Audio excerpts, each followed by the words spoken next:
નમસ્કાર સદવિદા, જય મા અમર, જય શ્રી કૃષ્ણ। આજે અમરધામ આશ્રમ પર ઘણા બધા મહેમાનો પ્રભુજીને પ્રસાદ અર્પણ કરવા માટે આવેલા છે। જામકંડોરણા તાલુકાનું મોટા ભાદરા ગામ છે, ત્યાંથી મહેમાનો આવેલા છે। તો આપણે મહેમાનો પાસેથી જાણશું એમનું કેવો છે પ્રતિસાદ, શું થયું એ બધું અને શું છે રસોઈમાં। શું નામ તમારું? રવિભાઈ લોડિયા। રવિભાઈ, તમારું નામ? જયંતિભાઈ। જયંતિભાઈ, દિનેશભાઈ, દિનેશભાઈ, જીતેન્દ્રભાઈ, જીતેન્દ્રભાઈ, પ્રવીણભાઈ, પ્રવીણભાઈ, તારું નામ? સંજયભાઈ, શૈલેષભાઈ, રહીવતભાઈ, તારું નામ?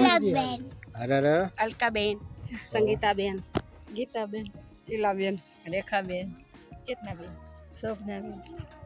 ખૂબ સરસ। તમે હું વિડીયો જોવો છો અમારા? જોયેલા પહેલા? તમે વિડીયો જોવો છો? હા વિડીયો જોઈએ જ છીએ। બાકી રાખ્યા એક બધા પૂરા ના કરી બધા દીધા? જોઈએ જો બધા એપિસોડ શું હા. પ્રેરણા શું મળે વિડીયોમાંથી?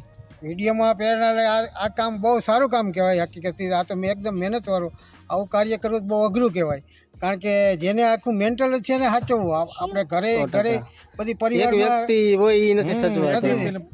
નથી સાચવી શકતા અને આપણો અંગત હોય, પોતાનો હોય છતાં નથી તો સાચવી એમાં એવું છે બધા લોકોના સાથ સહકારથી, કોઈ એક વ્યક્તિથી તો આશ્રમ ચાલે શકતા। નહીં। ન ચાલે।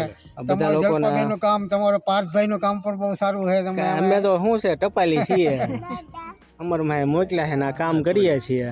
અને તમે લોકો આવે આશ્રમ ઉપર આવો ને પ્રેમ ભાવથી પ્રભુજીને પ્રસાદ અર્પણ કરો છો, ત્યારે એને સારું લાગે અને અમને સારું લાગે કે અમને એવું લાગે કે ભાઈ આપણે એકલા નથી। હા ઘણા બધા એવા છે કે ભાઈ આપણી પાછળ છે જ એમ ટીમ, કારણ કે એકલેથી કઈ વસ્તુ થતી ના નથી। ના સેવા સાથેનું કામ બહુ સારું છે એમ હકીકત। હમ, સારા કામની શરૂઆત કરો એટલે સપોર્ટ તો મળી જાય આપણને। 100%।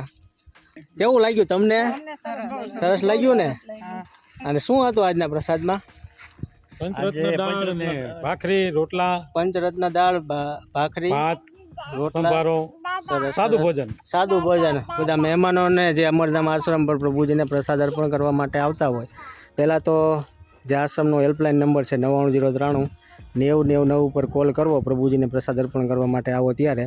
અને બીજી વસ્તુ કે સૌથી પહેલાં તો આપણે જે પ્રભુજીને પ્રસાદ અર્પણ કરીએ છીએ એમાં સાદા ભોજનનો આગ્રહ રાખવાનો છે, કારણ કે પછી મિષ્ટાન ને એવું તમે લઈને આવશો તો પ્રભુજી ખાશે નહીં અને તમારી જે સેવા છે એ વ્યર્થ જશે।